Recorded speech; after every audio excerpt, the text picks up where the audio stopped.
Hello and welcome to our May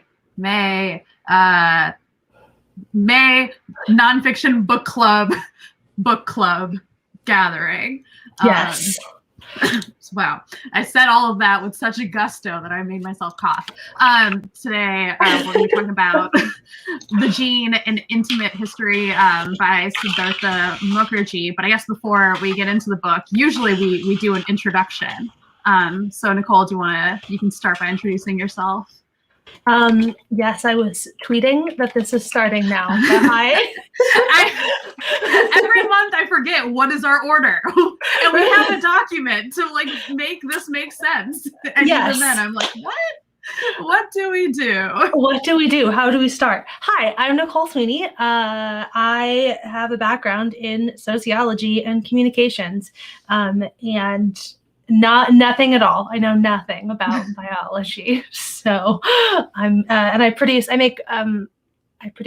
online educational video for my living. We're in a state. We're in top form today. Yeah. Today, as we'll get into, this is like a very big book that we're totally on top of finishing. Oh, sorry. I couldn't tell if I had frozen or you had frozen, and I think it's just my internet was temporarily glitching out. But we're good.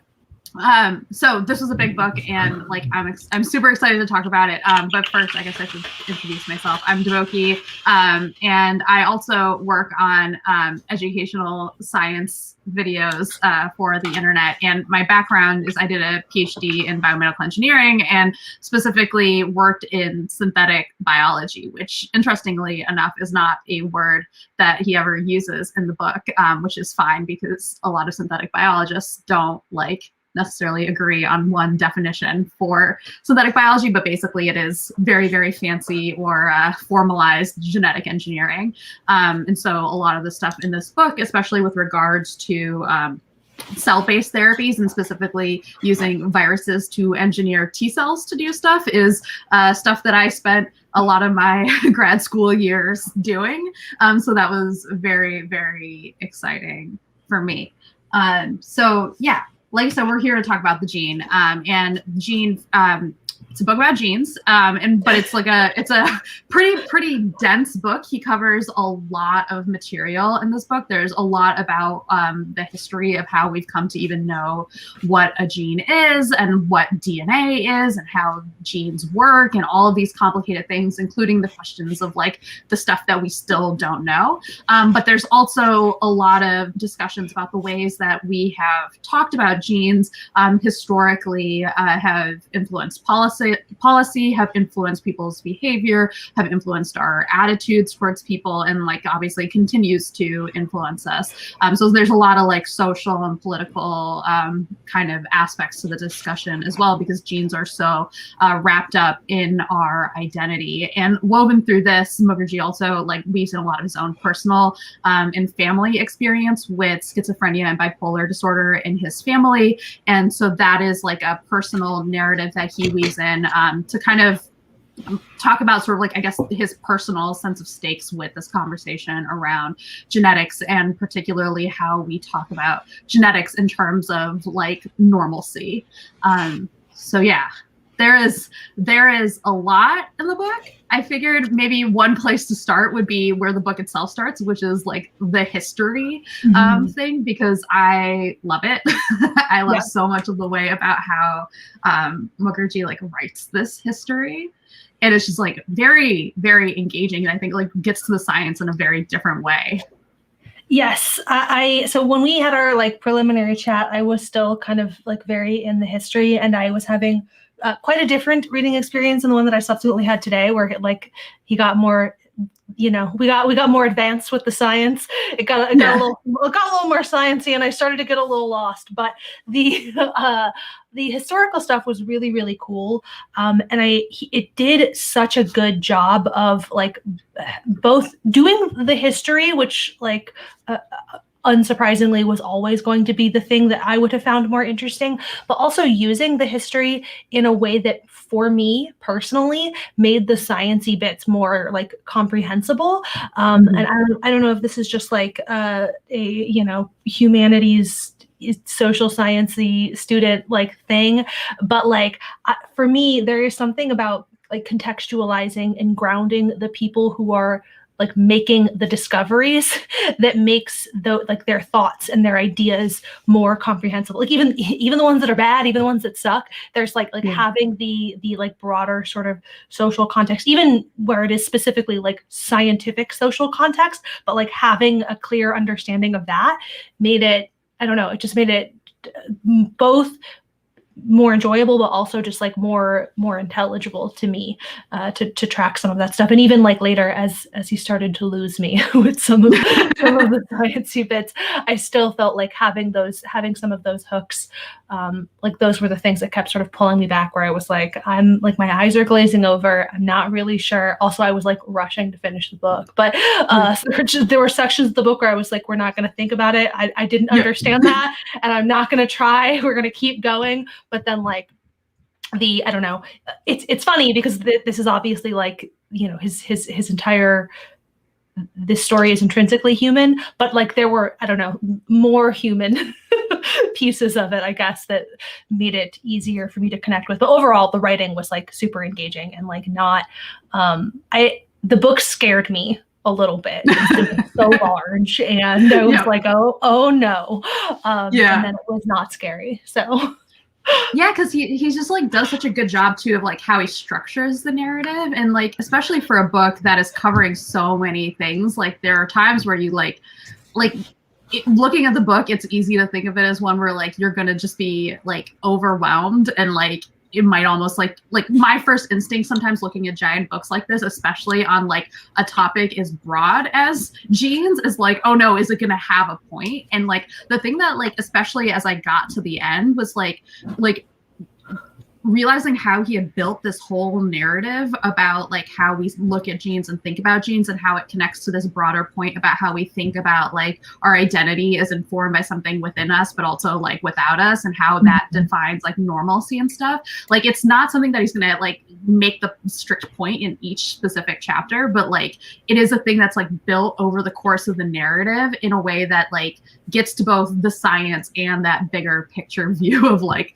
what is this like gene mean in the bigger scheme of things. Like even when Pythagoras was like, hey, sperm's where it's at, like there's still like a bigger picture of like what that means in terms of how we think about heredity and everything. And and like why it matters, you know. I also very much enjoyed that running thread. Like I all of the stuff at the end when he starts like really like aggressively making that point, though, like you said, the point like is throughout. Like he's clearly building towards that conclusion of like there, you know, there's a bit where I think it's when he was talking about autism maybe, but that like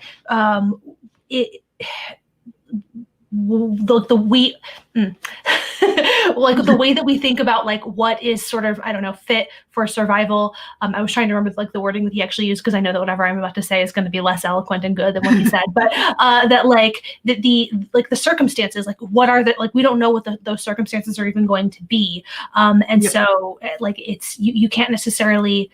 There's the genes, and like that is what it is, but then there is like the social world into which, you know, we are born, and like he says something about like the environment is the much easier thing for us to control and to change and like to make more adaptable for people, but like that point is one that he is making throughout, and like it goes all the way back sort of, you know, historically about like what that means for how you are thinking about the way that you are setting up your society. If this is what you believe is, you know, what is defining human beings, like what makes us who and what we are. And especially like I think it's I think it's like, I think this is a book that is like, because again, it's got so much, like a lot of the thoughts I have feel like very rambly thoughts, and which is part of why I respect the writing of this book, because I feel like if I had tried to write it, it would be like twice, 10 times the size and have like fewer points actually. Like trying to like form my thoughts, and I'm like, I can't. It was so like eloquent and like well said in there, and then I'm over here like, and so that TikTok sound of the little kid talking. It's like, and you know that yeah.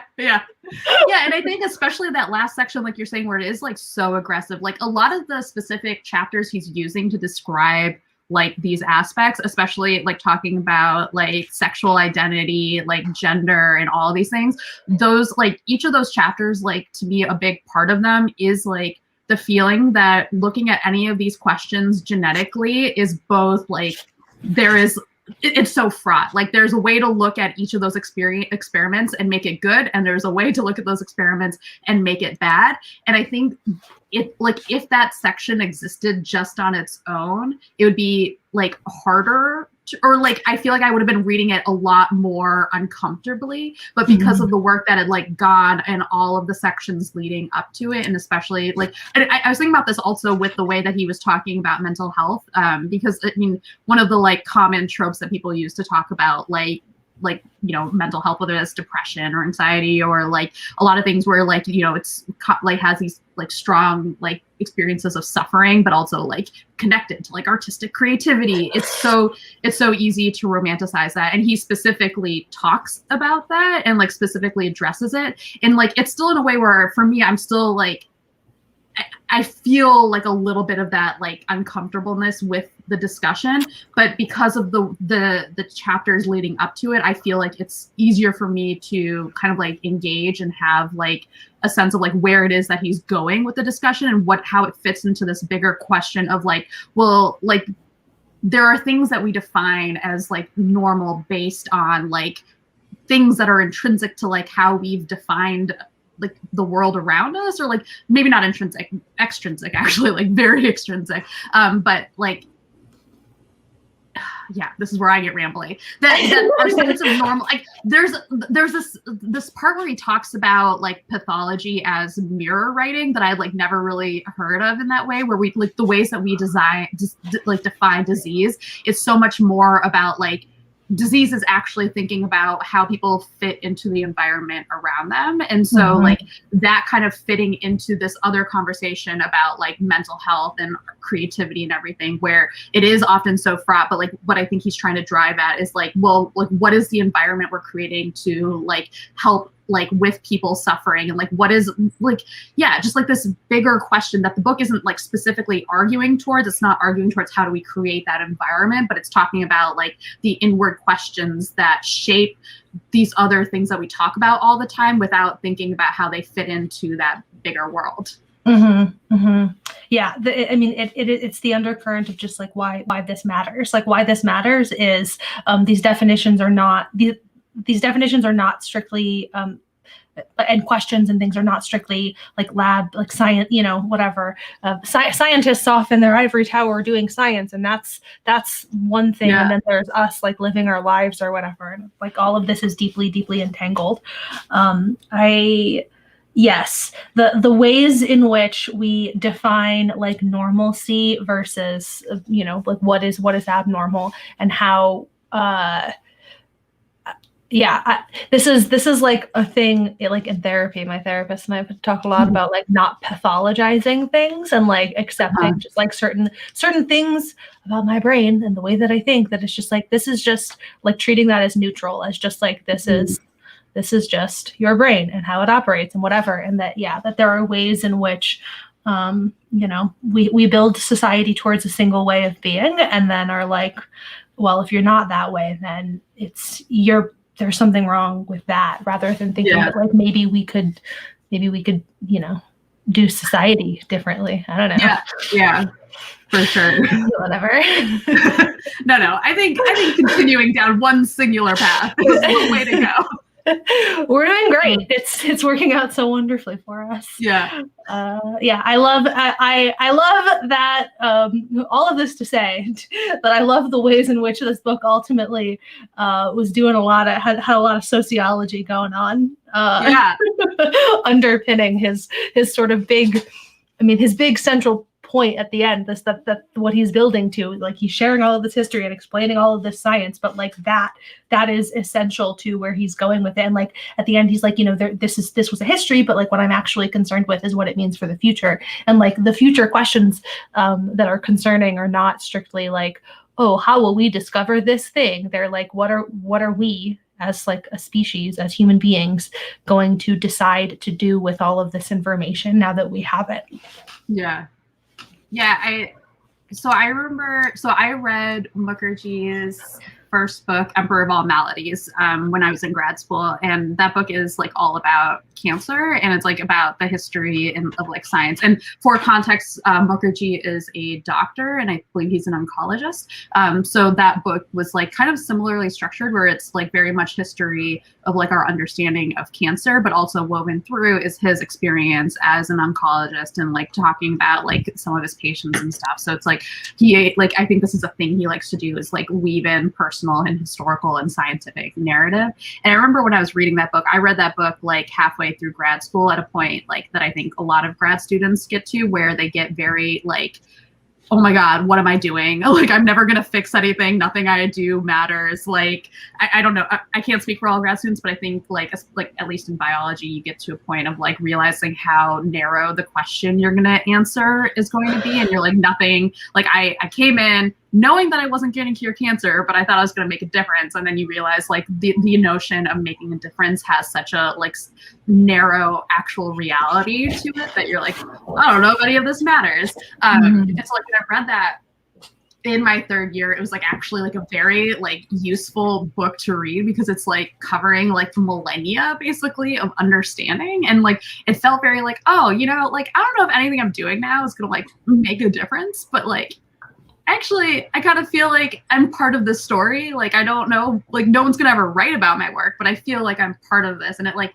was very weirdly like soothing for a book about cancer. Like it was not like soothing in the content, but it was like soothing in terms of thinking about like what science actually is, like, which is like not just like the discovery, it is like the very human like story of how we think and how we uncover things. And I had like this feeling reading this book, like now that I'm done with grad school, and this book and like cancer, like that cancer book was related to my research at the time. And this book was also related a lot to the research I did in grad school. And the feeling I had with this book, this is a long preamble to say that I feel like my radical proposal for at least all bioengineering grad schools is that first years should learn this book, because we all like I think a lot of us take our molecular bio class as like our intro class. And for a lot of us, it's like, for half of the class, it's usually like a recap of undergrad. For the other half, like who may not have a bio background, it's like their catch up to be like, oh crap, like we got to get on the same page. We got to learn what DNA is, RNA is, proteins are. And so like, it's like this, at least my experience in my school is like a kind of like weird like combo. I feel like this book would be like so much better as like that intro course, like to go chapter by chapter and like actually engage with like what is being taught. Because like a lot of this stuff, especially stuff that was like a lot of the historical stuff, for sure I knew I wasn't gonna know.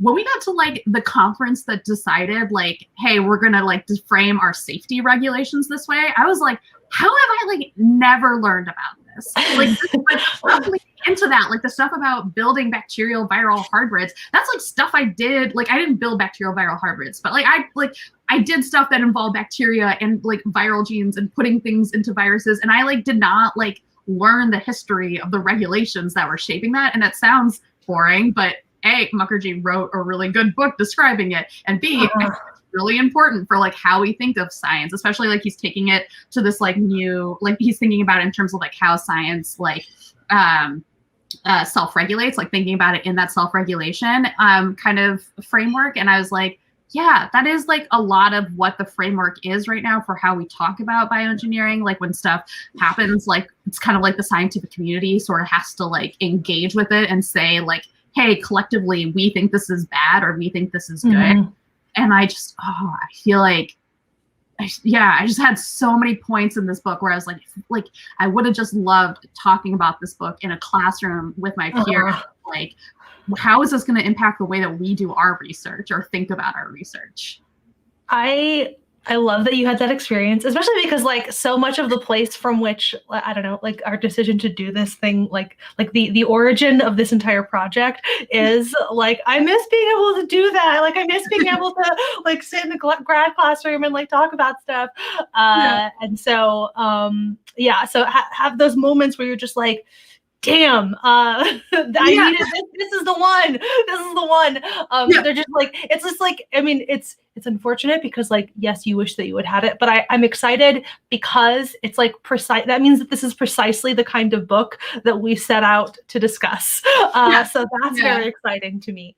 But yeah, like it's the other thing, again, read like this larger project of Nonfiction Book Club, but it is like a thing that I have noticed that we come back to over and over again. And I don't know if it's how much of this is us and how much of this is just like the kinds of books that you are selecting. But like these questions of like the ethics of science, like that's like, and getting away from thinking about it as being sort of value neutral and like, oh, this is just research, but like really deeply engaging with, like broader ethical and social implications. I also that was, I talked about sort of the moments of like checking out and back in again. That conference was like a key moment of like, hello again.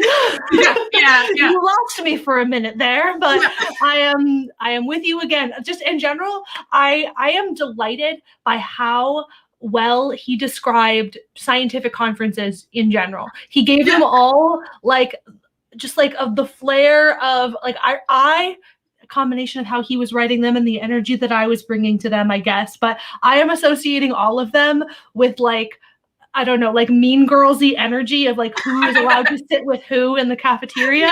There were like those little details. Very spicy. Was a big fan. Thoroughly enjoyed. Anytime he mentioned two scientists who hate each other, I was delighted. I was thrilled. I understand that you're here to tell me something much more important. But listen, I wouldn't be mad if you dedicated this whole chapter to like scientific petty drama. I would be okay with that. Because it's also wild how often the petty drama like is impactful. Like, and that's the thing with science is like, and we talk about this all the time, right? We talk about like how we want to frame science or journalism or whatever as like this objective thing, but obviously people are people and you bring your biases. And usually we're talking about like biases in terms of like things that are like serious, things that make you just like, I don't know, like a bad person. Some of it is just petty. Like some of it is just like, you don't want to talk to this person or you don't want to work with this person. And you're just like, Yes. Like even the, like I knew bare bonesy of, like Watson and Crick and Rosalind Franklin and like all of that. But like the fact that her, like the detail that I did not know was essentially like, they saw her image because like her basically her lab partner hated her. Like that's what it boiled down to. Like I just incredible. But like and all of that's the thing too, is like I'm joking about how much I enjoyed all the petty squabbles or whatever, but they were never superfluous. They were always like deeply relevant details that he was including. And again, like part of this, the larger, like the thing that I enjoyed so much about this book is the way in which it focused on scientific discovery as being the product of human activity, and that like a series of human decisions led to human discoveries. And so yes, sometimes those human decisions are like, I looked at something and then I saw it, and like there's a way in which you can kind of tie that back to sort of like something closer to objectivity, but like so many of these decisions are really the product of just like people being people. And I love that. I find that delightful. And so Trek noted like about Rosalind Franklin that she died painfully like a couple of years later. And so like this is a thing, like I have sat in my share of science classrooms where a male professor will attribute Watson and Crick like as the main people, and like you can just like hear every woman in the class just being like, and Rosalind Franklin, and like anytime like I remember I think it was like Reply All or something where they just like, I was listening to it one day like ages ago and they like said something like offhand like Watson and Crick discovered DNA, and I was like, as soon as I heard it I was like, oh you're going to hear from people, because like it is like this like ultimate, like one of those like quintessential informative like stories for, especially for a lot of women in science, of like, yep, this is what happens. You do this work and someone just, the phrase in my head, I just think of that moment that reporter was like, and he just tweeted it out. And I know it's about a Trump son, but like, it just like has that feeling of just like, and they just took it. Like, right. Yeah. Because the thing is, the thing is not like, it is not merely that she is not like credited for this discovery. It is like the repeated and consistent erasure. Like that is part of the point. Like that is like, it is not like, yes, like credit her, but also like that moment of like all the women in the room having that reaction, having like that sort of visceral reaction, is about so much more than like the sort of basic fact of like, is scientist credited or not? It's like a larger sort of broader pattern. Again, like social stuff, like that is always still part of it, that like whether you want it to be or not, it's fucking there. So there is like this one thing that like was sort of lingering in the back of my mind with Watson, because I think Watson's pretty racist. I feel like that's the thing. I am double checking this. Like he's got like, he's done his stuff, and then I was thinking about with Richard Dawkins, who's like made his share of like comments, and there was a part of me that wished that there was like a part of this book that addressed that, like that addressed like the way that like, you know, these people who like have been really influential in shaping our understanding of genetics are also like have been pretty like I don't know, pretty uncritical in other ways, and kind of like whether or not that is like further, I don't know, influenced our understanding, or like what influence that's had on the field overall. But I think he also did like, it's hard for me to be too critical of that when there are like plenty of other ways where he's talking about like the way that the field has been fraught. And he does talk about like he has the one kind of like unexamined quote from Watson about like, yeah, we should just improve people. And I'm like, well, Watson, do you know what that looks like? Like, what do you think that looks like? I mean, you've been around, you fucking know what that looks like. Whether you whether you want to own that or not, you're in your 90s, sir. You know. I just discovered that he's still alive while Googling. Anyway. There's another thing that was interesting to me about reading this history stuff. So this, like, part of the reason why I like thinking about the history of science stuff and why I think this book, like, I think about it a lot in terms of my grad school education, is one of my favorite classes I did take in grad school was like a seminar class where we read like papers, but like not just like current papers. We also read some old papers, which for me was like pretty unusual. And or at least like in terms of my like what I had been taught to read in class, like we had not been reading like decades old papers like from the 50s and stuff. And we read this old paper that was like something about like how bacteria, I think, acquire resistance to like some kind of bacteriophage or virus or something. And basically the whole experiment is hinging around the concept of a gene, but like in the experiment, in the paper, they don't know what a gene is. Like it's still pre like knowing DNA. And I remember reading that paper and you like have the feeling of like, you know, like we on this side of the paper, we know like what is the actual substance of matter that is like driving the mechanics of everything that the scientists are describing. And so you're kind of like watching like someone on Jeopardy trying to like work towards an answer, like you're just like yelling at the screen and like they can't hear you. That's sort of like what the feeling of reading that paper was.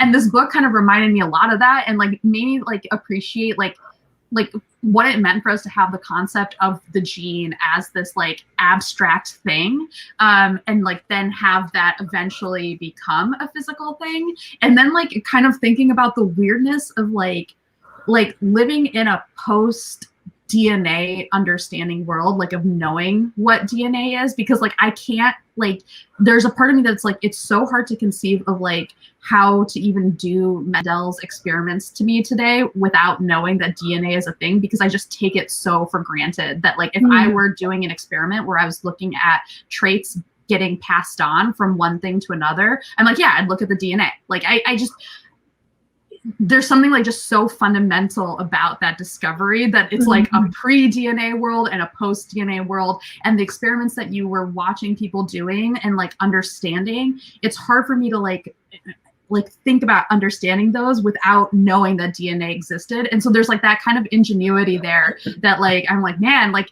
I don't know, it's almost like knowing, like living in a calculator world, like where I'm like, I don't like just like my entire concept of how to do those things is so different because I know what the DNA is. And so you kind of like almost take it for granted. Yes, we did a crash course on history, on the history of science, and that was like one of the things that was always so interesting. Like we would have like in the room sort of the thing that let us get off topic most often, or most common like tangent in the room was like talking about just like the ways in which we take for granted the information that we now have, and like how, I don't know, a particular kind of like empathy that mattered to us in like the creation of that show was recognizing that, like, I don't know, historical moments of discovery that you're like, haha, they thought the earth was flat or whatever. Like, but like just like not under like what it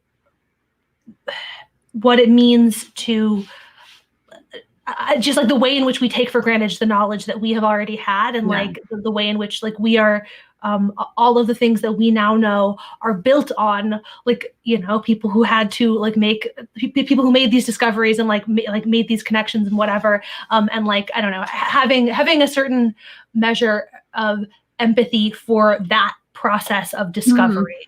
Yeah, I don't know. That's really interesting. No, that's super interesting, because like it is like it's so easy to feel smart when you're like, yeah, I can't believe you guys didn't know what DNA is. But also it's the fact that they like asked a question that in retrospect feels dumb that like actually was what allowed us to understand what DNA is. Yes. Yeah. So shout out to all the people who asked questions. Yeah, because also like 50 years from now, like, you know, a lot of this stuff is gonna be like a lot of what we're doing now is gonna feel so pat, and I mean, and also like I feel like there are versions of this kind of in any like area of knowledge, right? Like there are versions of that same sort of experience where like you are coming, there's a lot of, like, as part of my degree, we had to take classical sociology, and like some of it, and it's interesting because it's a mixture of like there are pieces of it where you're like, this is wild, because like I can see here an idea that is intrinsic to everything else that, like, because by the time I took the class, I was like pretty close to graduating too. So it was like everything else that I have read is born out of this in ways that are like really obvious to me. But then also like then there are parts where you're just like, well, this idea is fucking ridiculous, sir. But like, you know, we know that now. Like, congratulations to me sitting in a classroom in 2009, knowing that this idea that this dude had, 300 years ago is ridiculous. Like, okay, good for you. And like I have the internet. I have the whole internet, like, and I still haven't done anything more intelligent. Like, so, like, what am I doing? So, like, maybe get over yourself a little bit, okay? Yeah. I love this question. Like, do you ever picture yourself explaining things to characters in books, especially in the context of genetics? Oh my god! Because I think about this all the time with Game of Thrones, with Ned Stark and like his like piecemeal like attempt. He's like blonde, brunette, blonde. And I think there's like a pop. I'm like 100% sure I've seen this meme somewhere of like Ned Stark with a Punnett square trying to put them together. Like, oh my god! If only you had used this as your jumping point, the true Game of Thrones could have been the DNA we learned about. There are high school biology teachers who 100% did that. Like, that's who are still, I love that for them. I had never thought about this, but I love that for high school biology teachers. I love that for cool high school biology teachers. But like, so like, do you have to, can you teach that in high school in a way where like parents aren't going to be mad at you for being like, and actually if the child is fathered by the mother's brother, then I mean, mostly I'm just picturing picturing it more in terms of like as like a word problem set up to your Punnett, or like your Punnett Square homework, right? Yeah. Like, you know, the only way to do it. Robert Baratheon has 2 big A hair color genes. Cersei Lannister has 2 little A genes. Figure out what that kid should look like. Which kid should die? Yeah. Yes. Anyway, that was a whole. This is delightful. I think about that, like, literally every time I think about Game of Thrones, I will at some point get to Ned Stark and his genetics.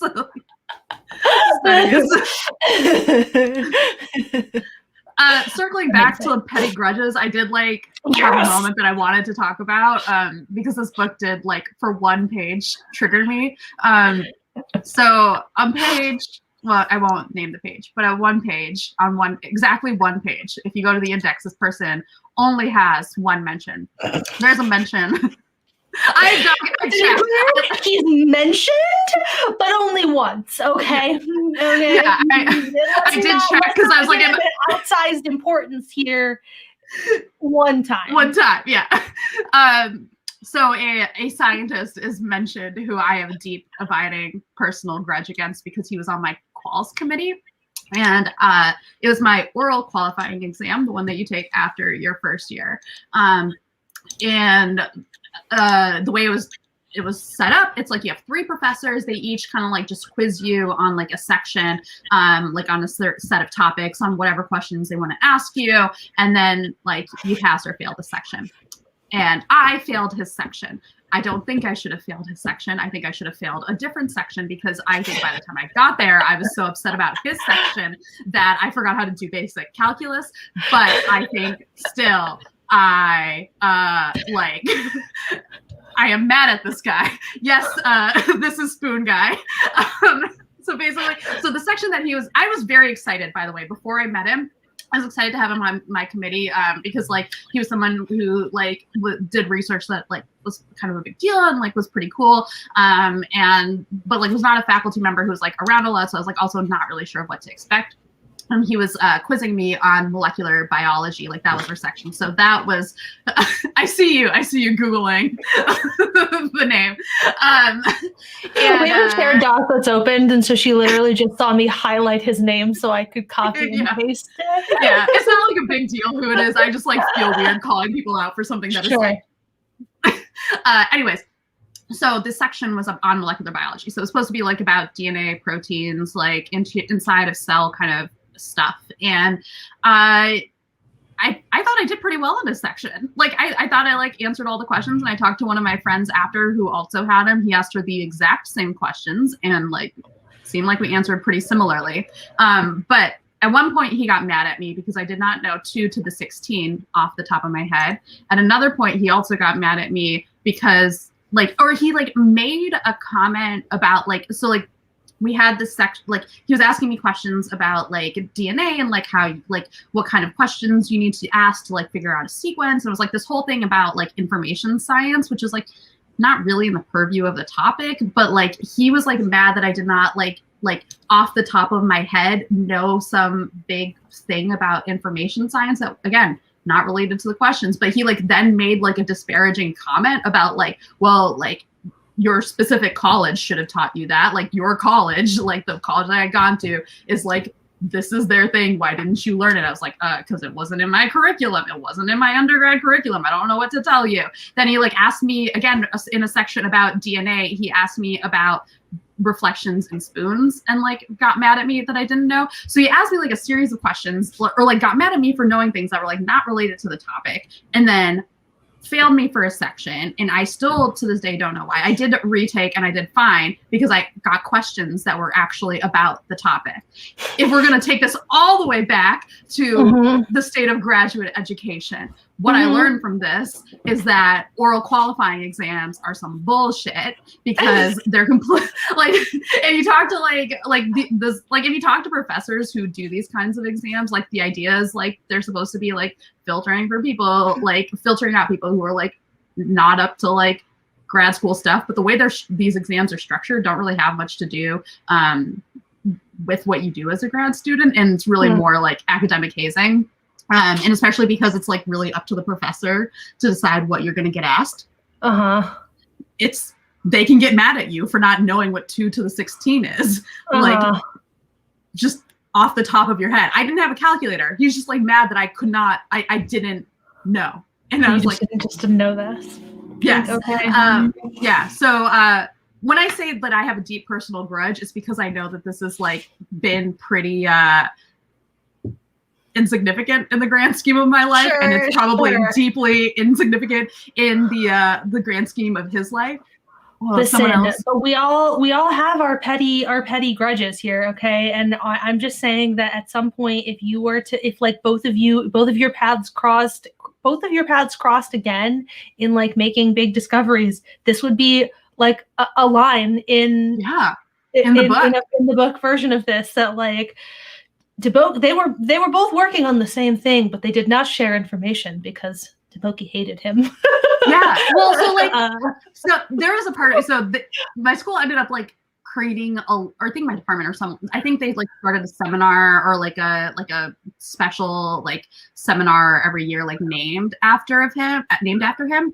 And there's a part of me like when I was in grad school was like, oh, you know, it would be cool if I like really, really made it as a scientist and got invited back and got to give this talk. And I already know, like in this alternate world, like if I gave that talk, the first paragraph would be like, hey, so he failed me in my quals, but look at me now. Yeah. Yeah. As someone who likes to be driven by spite at times. Yeah. That was the one thing that was going to keep me in academia, but it was not enough. But listen, it's okay. There are worse things to be fueled by than spite. Yeah, so it's okay. Quals, the whole point of quals is to birth the grudges that drive people. Like all of the grudges, like I'm sure there are grudges baked into the gene that were really formed at people's qualifying exams. Like I believe this in my soul. I know that this is a part of every scientist's story in this book if they went through quals, because it's silly. Yeah. I love that. That's great. Yeah. Thank you for sitting through my grudge. No, I love it. My like closest comparison to that is in my thesis defense. I was so nervous about the other professor who was on like because I just had 2 people at my defense, my advisor, and then this other professor who like came to the school after I left, and so like I didn't know him, and he seemed very impressive, and I was so scared. All of his questions were softballs. He was a delight. I loved him. He was wonderful. My professor went out of his way to ask me about everything that we talked about, that where I was like things that were like tricky, like not a single one of those stones went unturned. And I was like, how dare you? How dare you do this to me? Thought we were pals, Robert. Thought we were cool. But okay, thanks. Man, graduate education is like so geared towards like just making you like the whole point of quals. And like I don't get mad at quals for becoming hard, because the point, at least for us, was to like, at least in the structure that we had at that time, which they later improved upon, was to like basically kind of keep asking you questions until you don't know anymore. And the idea is to get you to like think creatively. And so I respect that goal when I feel like it is being applied fairly. And like the problem, as we've talked about, is like people bring their biases, they bring their expectations for like they don't know 2 to the 16th. Yeah. And then I care about spoons. Like, do you now know that information off the top of your head? No, I refuse to ever. Okay. Yes, I know. Let's see. It is 65,536. I don't know. I just mostly because I feel like that can go like one of two ways. Like either like spitefully you refuse, or spitefully you're like, I'll never fucking forget this number. This is the one I'll get hit with this one on, some trivia show, and I'll be ready for that moment. So, anyway. Yeah, I was like, do you want me to go to the whiteboard and multiply 2 by 2 by 2 by 2? I mean, I can, but like, I can do it. I can do it. That's what you want. I don't know what you wanted me to demonstrate in terms of my knowledge as a grad student. I'm glad that I asked the question that the people wanted to know. Yes. Mike, you had a very, very good estimate. I have, out of spite, refused to know, but now I know. And will probably forget. Delete that information from your brain. Yeah. I've been watching The Challenge a lot, as I have told you, and like watching their math challenges is a lot of fun whenever they have to do math problems. I love watching those beautiful idiots try to know things. Yep. They don't part of me is like judging them, but then part of me is like remembering, like, oh, when you were in that position. Yeah, to be clear, yes, I also recognize that like there's a level of pressure to the situation that even things that I'm like, yes, I know the answer to that. I'm also like sitting on my couch, with zero pressure. Whereas they're like, cool, like answer this question or lose your chance to like win $1 million or whatever the prize is that season. So like, okay, I get it. Yeah. It's fair. Yeah. For me, like the stakes were like stay in the program or not, I guess. But even then, it was just like, you got to just retake this test. And even then, I was like, nope, I am not going to the like. In retrospect, if I had been more spiteful, like I really should have just turned to the board and just started multiplying like every 2 times 2 times 2, 16 times. I now regret that. This is the first time I've expressed regret about or known that I regretted not doing that, and now that I know, now that I'm gonna you're like rewrite. This is like how you always come up with like the comeback like later. Yes. Now like almost a decade later, I've come up with my comeback. I had a class in grad school that like devolved it, like the professor like just sort of quit randomly, like didn't even quit, like he just like of the second week of class he just didn't show up, and then the school like spent the rest of the semester scrambling trying to provide us with a class. It was a practicum class. Like we had like theory classes and then we had like practicum classes which were just more like hands-on. So this was like digital toolkit, I think was the name of the class. So it was like Photoshop and like social media stuff. I don't know. They scrambled to put together a class out of a series of like mini sort of seminar type things of varying quality. But the very last one was this. It was like truly absurd. It was like a Photoshop class, and we had to make these posters. And I resented I just resented the project, resented the idea that any of this was going to count towards my GPA. Like the whole thing just seemed insane to me. And so I made my like final project for fake fucking class. It wasn't a real class.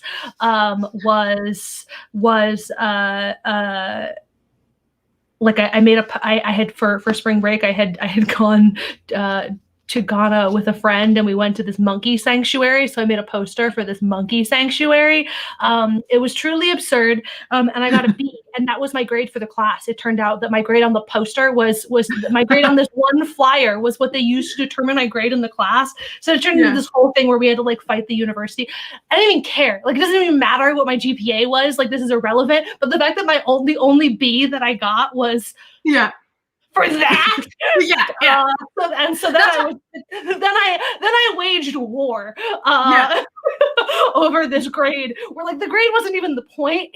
I was just so mad. Like, you charged me thousands of dollars to waste my time, and then I got a B because I didn't take it seriously. No.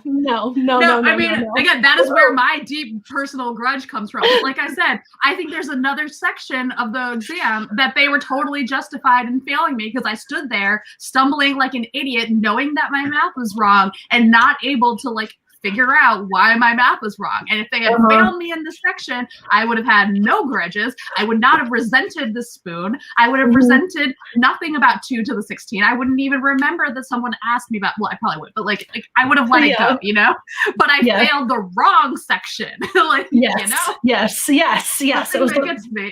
Yes, yes. But this is the one and only grade that I have ever lobbied in my entire life was that 1B that I was like, no, I will not allow this to stand. This is nonsense. Like this is my assignment was a farce because this class is a farce. So like, how dare you? Yep. Yeah. So, anyway. There's like one last thing that I wanted to talk about. That's about the actual book. Like now I'm like, do we even go back? The book. Remember? And I guess we're also like coming upon our like, if people have like remaining questions or things you guys want to talk about, like feel free to throw them up here. But one thing that I just like, because the thing we keep returning to in this discussion in this nonfiction book club over multiple books is systems and complexity and understanding things that have complexity. And there was this one moment, I actually have the page, page 408, where he is like talking about the traps of underestimating complexity versus overestimating complexity that I really, really, really enjoyed, where like, or not enjoyed, that like, as someone who is both very risk averse, tends to like overestimate complexity and is also like tends to overthink things. The section where he's discussing like if we like he has this quote where he's like, when scientists underestimate complexity, they fall prey to the perils of unintended consequences. And then later, but when non-scientists overestimate complexity, no one can possibly crack this code. They fall into the trap of unanticipated consequences. And I like really like that duality of like, because I think it's so hard to figure out what the balance is. And I feel like that is like one of the other central tensions of this book. Like we have the tension of like how we understand genetics versus environment, but also of like this tension of underestimating versus overestimating the complexity of genetics is the thing I've like thought about a lot. Like when you like work like from like my experience from like working in the lab and like working with genetic engineering, like we create these systems that like mimic things we find in nature or use things we find in nature. And you think like, oh, it works this way in this one cell. You put in another cell, it does something completely different. You don't know what it is because there's this whole complex world. So I like am so used to thinking about it in terms of like, there's just all of this complexity and we're never gonna know it. And so I think having that other flip side of like when you like underestimate that or when you overestimate that complexity, thinking about the things there that are still like going to happen, like whatever I think about like how hard it is to do gene editing or gene engineering or genetic engineering and stuff, the stuff is still happening. Like it's interesting at the point this book, like it was published before there was work actually editing embryos that were then carried to term in China, like that experiment, just like knowing like, yeah, the complexity is there, but people are still going to do it. So like you have to be able to anticipate those consequences. I don't know. That was just a discussion I really enjoyed. It's wild to be like to that point. He specifically mentions too, like you might be reading this. Like, this might be true. Like, yes, it is. You're right. Yep. Yes. That kind of reminds me of something else that you put in the notes I think is interesting, but like the ways in which this sort of ties back to a thought that you had while you reading like the patent stuff, but about how the ways in which a lot of this stuff also like making those decisions about like the making these sort of gene editing like decisions, all of this stuff happening. That's the connection that I'm drawing in my head, to be clear. I'm not directly jumping off of what you just said. No, it totally makes sense. Yeah. Just to clarify. I want to make sure everybody's following the thread. But the another like recurring theme of our nonfiction book clubs, but like the specific phrasing that came up in surveillance capitalism of who knows, who decides, who decides, who decides. I think I mentioned this on a previous nonfiction book club that I have like redone my desk setup, but when I was reading that book, I like wrote that phrase down and I had it up on my computer and it was like up on my desk for months. Like I just like while I was going about my life, I just had who knows, who decides, who decides, who decides, just as like so it has become a thing that I think about all the time, but like it's particularly it's extremely salient with this book, the questions that this book is raising at the end there. Yeah, and I think Colby's comment about like wishing there was more discussion about like how to be done in support of like social government policy, and now like how science supports like corporate interests. I feel like that's like a big part of it, because like that was one of the interesting things too in the discussion of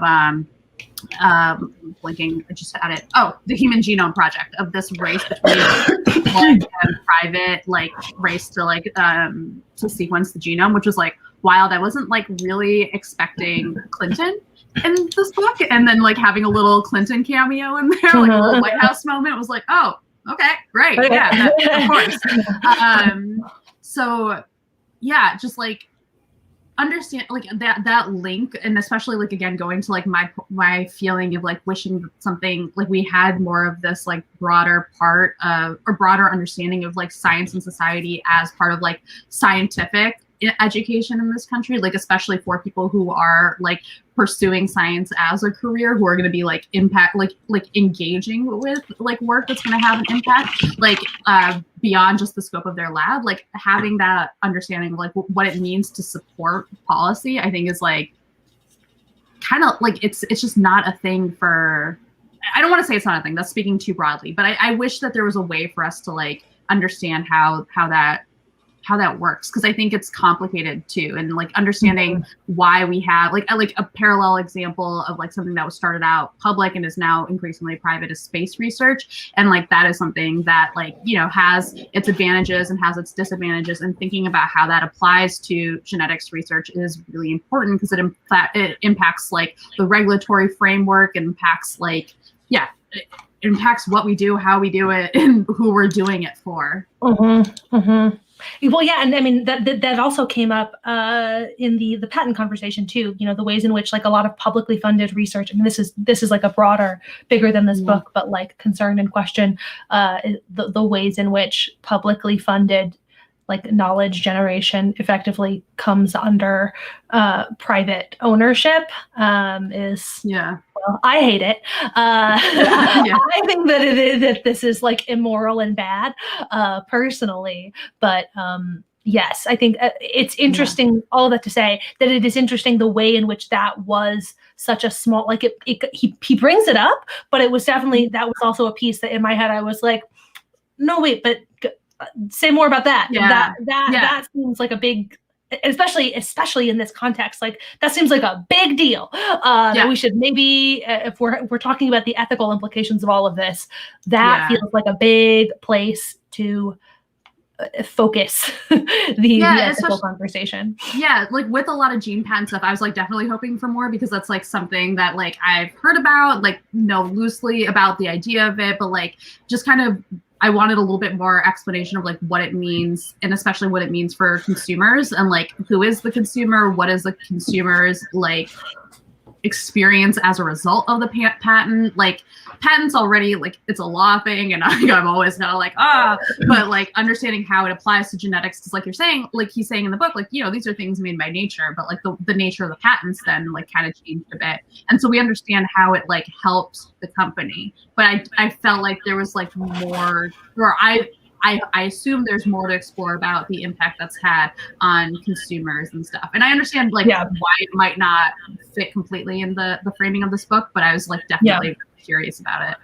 Yeah, that's like a thing. That's like a thing I'll maybe be on the lookout for, of like things to add, because there is like it's essentially the question here is like, what are the implications for like knowledge building when we take knowledge and force it into capitalistic structures? Is sort of like, and this like that these like genetic questions are like a specific subset though of like that, like it's the larger question. So I'm sure if I put any effort whatsoever into looking for a book that deals with this, I can probably find one. So maybe in the future we can circle back. That's like a good, it's always stuff like that is interesting, because it's always good when we can find things that feel like they have some like crossover. Like I think we are naturally good at finding the crossover value in things where I was like, this is totally relevant to me because of blah, blah, blah, blah. And it's like, okay. This book was about black holes, Nicole. I'm not really sure what people are. But whatever you say. A sociological study of of entropy. Okay. But yeah, that's stuff that has more like obvious where it's like, no, this isn't just us. This isn't just us. That one has a genuine crossover value. But anyway. Cool. Should we announce? Are we good? I mean, I feel like I could, like, there was a part of me that's like still processing this book. Like, I got to the end and was like, oh, I have so much to talk about. And then I was like re-looking over my old, like the notes that I had written from yesterday. And I was like, oh my God, there's so much that happened in like everything that I read since yesterday that I like forgot about everything else that I was like also very excited to talk about. Yeah. Yes. I mean, I once again finished this book 10 minutes before we hopped on, so I also have not completely finished processing it myself. I am sure there is more to say, and if anybody has any like comments and stuff, anything else that you would like us to discuss, we are a little bit ahead of you, so you can ask us those questions while we'll do the big announcement thing. Next time we are doing the Stonewall Reader. This is another, I'm getting like further and further, like I'm really losing the plot. I'm like actively not losing, I'm actively discarding the plot of Nonfiction Book Club, whatever like our original sort of mission was. I had a run of like very explicit, like these are sociological research books. I did that. And then I was like, cool, we're going to do this weird book about art and loneliness. We're going to do, this is not a single author. It is edited by the New York Public Library, and it is multi-author, and it's a lot of things. The title, the Stonewall. I feel like that is as good a description as I'm going to give you of what this book is. So we are discussing this book. I also picked it because it was a little bit shorter, and I felt like we should, balance. I was trying to find balance. We're trying to add balance. See, look, it's a little guy. It's just a nice little guy. And we're doing that on Saturday, June 12th at 5 p.m. Eastern time over at my channel, youtube.com/Sweeney Says. Yep. That is what we will be reading. I'm excited. I kind of like that we're like mixing it up and like doing, because like The Lonely City was kind of a weird book and still had plenty to talk about. So I'm excited. I'm just over here trying to stretch the boundaries of what counts and applies. I actually wasn't even 100% sure if this would count or apply because I'm not clear on how many of these essays are.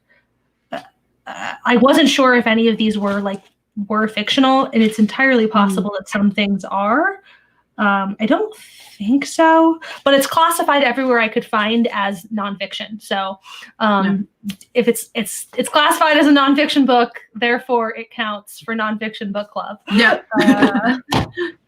Great. Cool. Well, thank you guys for joining us, and we will see you in a month, basically. Yeah. June 12th. Bye. Bye.